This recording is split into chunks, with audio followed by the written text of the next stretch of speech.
నాన్నను. నీకు వచ్చింది మధ్యాహ్నం అన్నావంట నాన్న అని. నీకు వచ్చింది ఏచలేకు అను. నాన్న అని మళ్ళీ తాత అంటావే. ఇదిగో అయితే చూడు, నాన్న మళ్ళీ తాత అంటావు.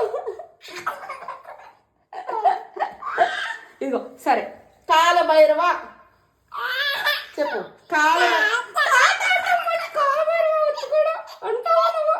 కాలభైరవ నవ్వుతున్నాను, నన్ను ఏడిపిస్తావా? నీకు వచ్చంట కదా అంట.